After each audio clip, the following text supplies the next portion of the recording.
they're coming. I look. Okay, I got time for one more swim.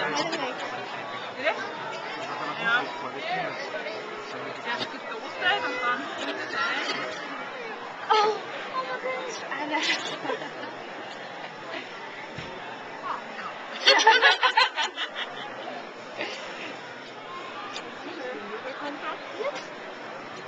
Feel better now that you got. Oh, look at it.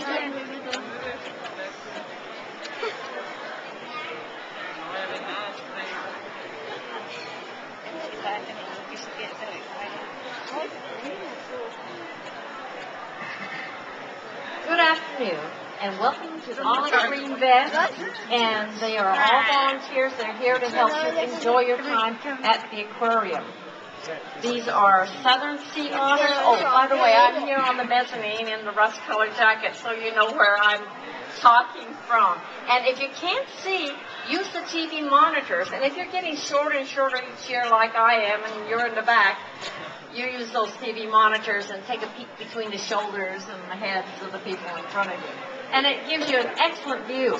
And in the marine mammal hall, which is right behind us, we have a huge screen, and it will give you the visual effects and the sounds of what is going on inside the exhibit. We have a narrator who's going to come inside the exhibit to take care of what is going on with the feeding and the training.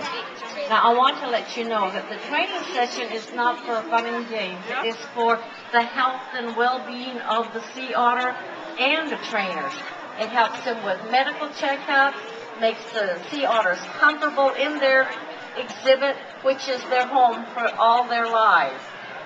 They are southern sea otters. They come to us from the Sea Otter Research and Conservation Program, which is called SORAC, and we rescue little sea otters that are stranded and abandoned. So every time you walk in the door of this aquarium and pay a fee, then you are helping to save and take care of the welfare of the sea otters. There are limited numbers of sea otters in this area, and we are the ones who are taking care of them. We are the guardians of the sea otters, so that whatever we do in our environment will affect these otters.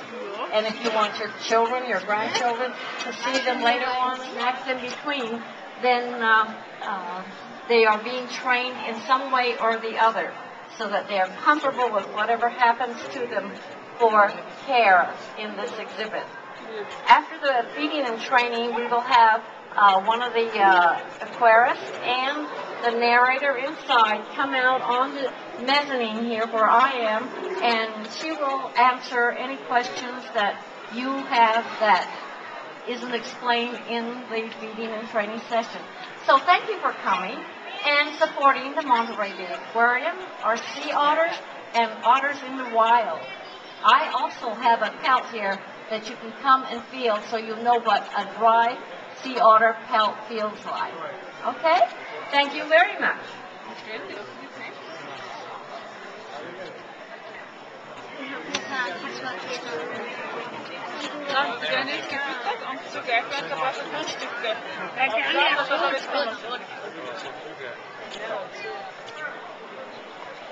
Good afternoon, everyone. Give me a thumbs up if you can hear me.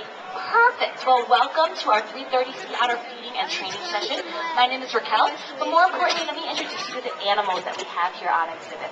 From your left to right, we have May, Maggie, and Chula. And the first behavior we have these animals do is called the cessation behavior. Now, just in the center here, you saw Maggie do a spin behavior, almost like a little dance. We've also just asked May over on the left-hand side to come out of the exhibit, and she's choosing, I don't really want to come out of the exhibit right now. It's warm out there and this water's nice and cool. Now, the type of training that we do with these animals is called operant conditioning. And so basically what that means, these animals always have a choice. When we ask them to do some different behaviors, they always have the choice to either do the behavior and get rewarded with nice food, as you see here, or perhaps do something that might be a little bit more motivating them. So right now we have both Chula and Maggie doing a top behavior, which is when they bring about 3/4 of their body up out of the water. Now, a lot of the behaviors we train these animals to do are going to be behaviors that get them moving, give them a lot of physical activity like exercise, with their brain thinking, as well as behaviors that mimic the natural behaviors of animals in the wild. So we asked May again to come out on the deck, and this time she decided, okay, I'll do it. So now she's going to have to go up on the rock.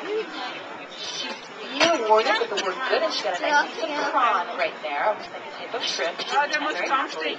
And now she's going to have to go back into the water. So she jumped right back into our little spa over here. She's waiting for her reinforcement, her reward.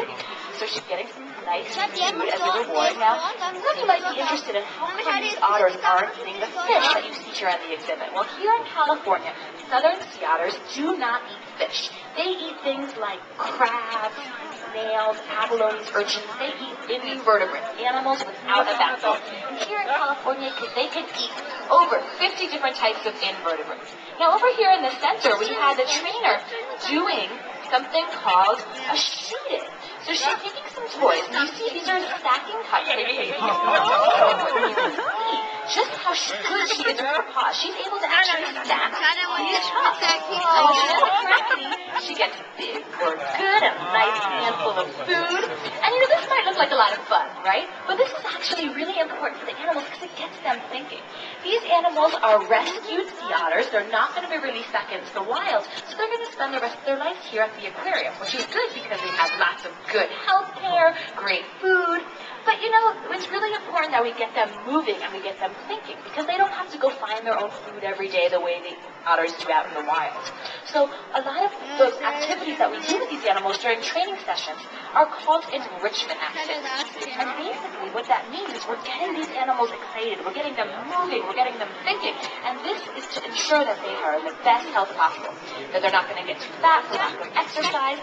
Right now, we have Maggie over on the rock, and you might notice something that looks familiar in the trainer's hand.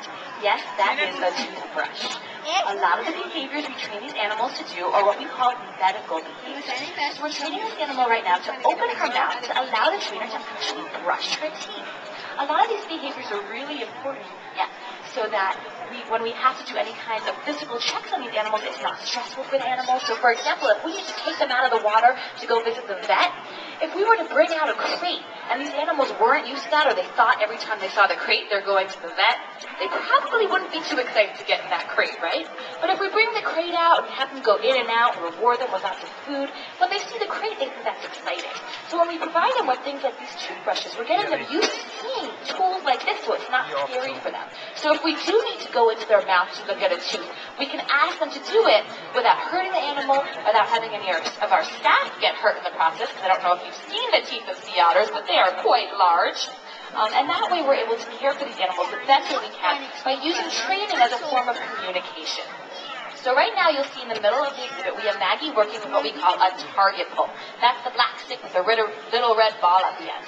What we train the animals to do is usually to touch their nose to that target pull. And it's a wonderful way to focus the animal's attention as well as to train new behaviors. You'll notice that by using the target, we can move the animals around. You might remember that Maggie's the one who did that nice spin behavior at the beginning of our training session where she did a little dance. We use the target pull to train behavior like that. By moving the target pull around, we have the animal doing a little spin as well. So that is how we do training. We use lots of different tools. We give the animals choices. We do small steps also to get to larger things. So right now over here we have May heading over to the window on the left side of the exhibit. We also have Tula over on the right-hand side of the exhibit, and she's been doing a lot more of a stay behavior with her trainer, trying to maintain focus, staying on the one side of the exhibit. And now the cue you just saw all the trainers give to the animals was the finish cue. So what that means is that the trainers are no longer going to ask the otters to do any more behaviors. They get a large handout of food. Often they drop some of that food so it falls down to the bottom and they can then go and look for it at the bottom of the exhibit. Now the otter students are free to go about the rest of their day. Now in just a moment, I'm going to be out there to answer any questions you might have about the feathered sea otters or about how to train the animals here at the aquarium. So if you have any questions about what you just saw or about otters in general, stick around. I'll be happy to answer them. Vicky, the volunteer, also has a piece of otter fur. So if you're interested in what that fur feels like, ask Vicky. I want to thank you all so much for coming this afternoon. I hope you enjoyed the training session. Again, if you have any questions, stick around and I'll see you in just a few moments. Thanks.